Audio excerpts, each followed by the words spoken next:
Ayan guys, ewan ko kung followers natin to or yung anak niya. Ayan o, may sticker tayo doon sa likod niya.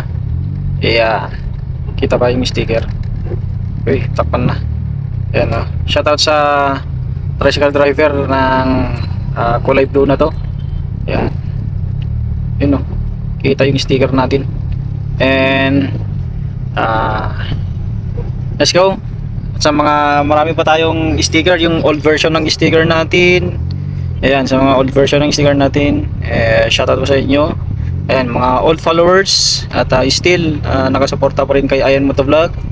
And let's go hanggang sa dulo, hanggang mag-grow tayo. And alams na, pag mag-grow tayo, laging may biyaya si Ayan Motovlog. Let's go.